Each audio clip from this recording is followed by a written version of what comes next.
How horrible was 9/11? Why 9/11 is known as the darkest day in American history. On September 11, 2001, two airliners held hostage by criminals crashed into the World Trade Center Twin Towers at 490 miles per hour. At the moment of impact, explosions reverberated through New York. The World Trade Center was on fire. More than 2,000 people died in the fire. And you should know that these two skyscrapers have long been known as the architectural wonders of human history. The Twin Towers are both over 400 meters tall, with a view of New York from the top. And after the first plane crashed into the World Trade Center, the fuselage was stuck directly above. The elevator of the whole building was broken. The people trapped in the elevator appeared to be alive, but they were already dead. They had to take a desperate leap of faith from hundreds of meters above the towers. The black fog that followed engulfed the Twin Towers. But did you think it was over? Then another hijacked airliner came barreling through again, this time crashing into another World Trade Center. But luckily, this time, only half of the elevator was broken. Some of the trapped people were able to escape. All the passengers on both planes were reduced to ashes. And after the plane hit the building, 69 tons of oil leaked from the fuel tanks. In the fuel tanks, causing a chain of explosions. The atmosphere of fear is spreading throughout New York. In addition, the steel reinforcement of the floors began to deform and twist. Although the 94th to 98th floors above were cut off by the airliner, but the top 10 floors still weighed as much as a ship weighing tens of thousands of tons. Eventually, the increasingly fragile rebar couldn't hold it up any longer. The upper end of the building began to collapse, and the falling floors set off a vicious cycle, and the whole building collapses, and people could only pray for it from afar.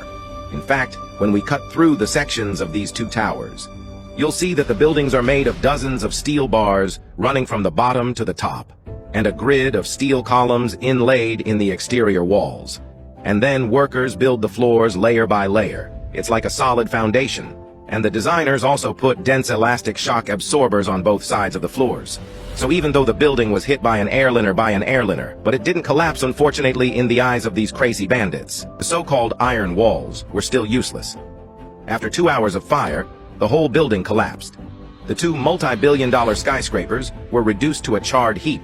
It is known that the 9/11 attacks killed at least 2,000 people, and a total of $200 billion in damages.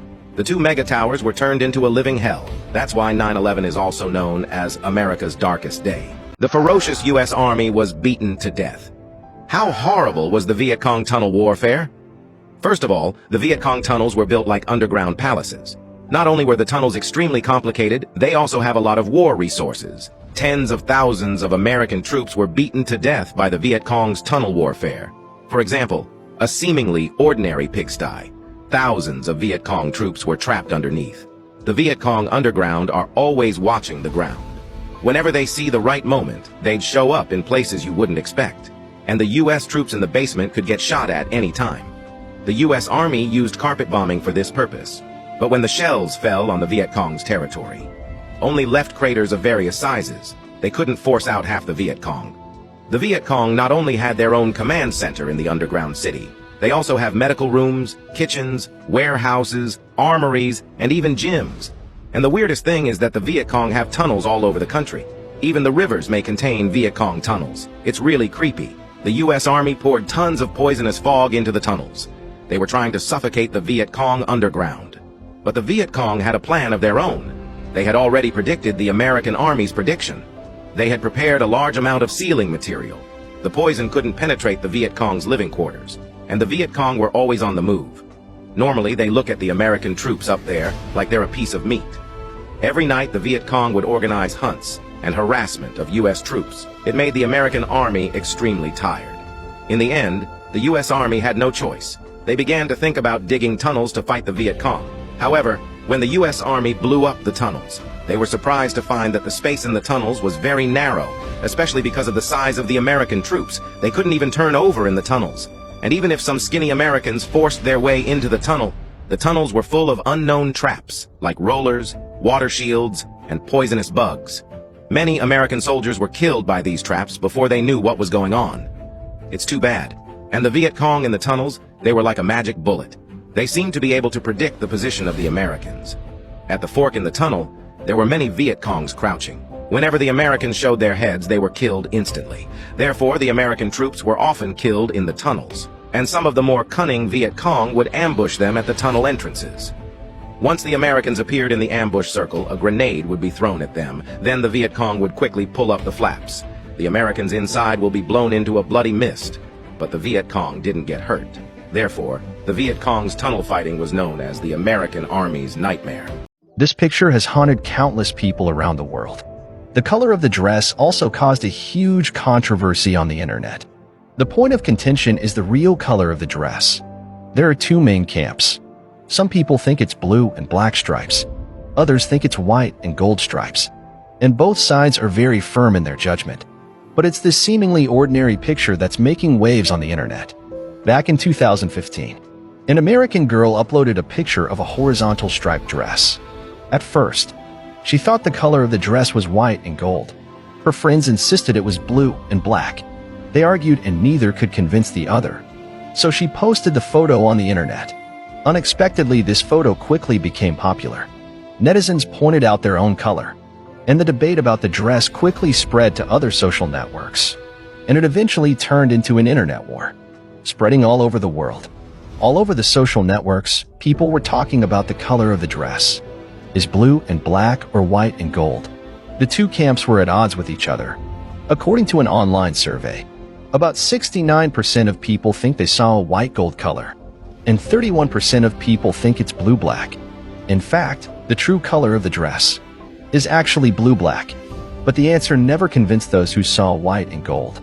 For this reason, professionals have also given a scientific explanation.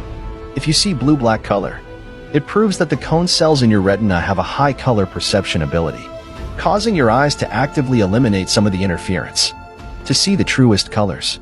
So if you see a white-gold color, it proves that your eyes are biased to perceive colors in low light conditions, causing colors to blend. That's why you see gold in the picture. And the ambient light factor in photos play a key role in the human eye's judgment of color. The reason we can see objects is because of the light. When light enters our eyes, the visual cortex of the brain analyzes and corrects the light it receives from our eyes. And the human eye perceives color mainly through the optic cones, which correspond to the red, green, and blue cones. Cone cells are also known as photoreceptors. It's a cell that converts light stimuli into nerve impulses. There are about 6 to 8 million cone cells in the human retina, and everyone's sensitivity to light and color change is different. So for the color of this dress, the brain corrects the color difference differently depending on how each person handles the external light. But no matter what, as long as you believe in what you see, that's the truth. So what color do you see in this dress? Leave a message in the comments section and let's discuss. Have you ever given blood? Do you know what happens inside your body when you give 400 milliliters of blood? This video will reveal to you whether blood donation is beneficial or harmful. Watch it and decide if you want to donate blood in the future. The volume of blood in the human body is about 4,500 milliliters. That's 8% of your body weight. Not all of the blood is stored in the blood vessels. About 20% of the blood is stored in the spleen, liver, and skin, when the body engages in strenuous activity or loses a small amount of blood. The spleen will release blood to participate in the blood circulation, to maintain the body's normal physiological functions.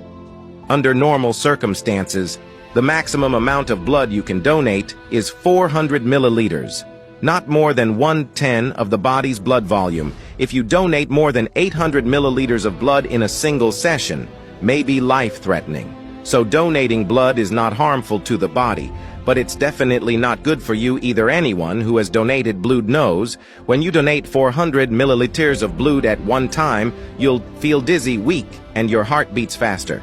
This is because after donating blood, your body will lose some blood. The blood pressure in your body decreases. The heart needs to work harder to pump out more blood to maintain the body's balance. After a few hours, the body's hematopoietic system begins to work.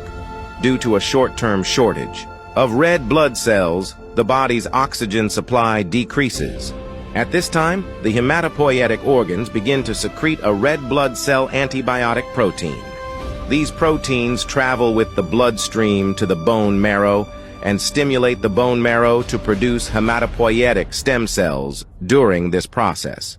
Because the hematopoietic system is ramping up, the hematopoietic function is not replenished quickly. That's why you may get chills. And this process can take weeks or even months to recover. In addition to this, after donating blood, the patient's blood volume drops.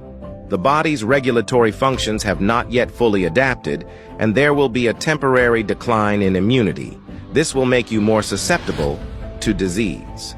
Donating blood is a socially encouraged way to help others. Your blood may save someone's life, but you have to do what you can. So it's okay to donate blood once in a while if you're physically able to,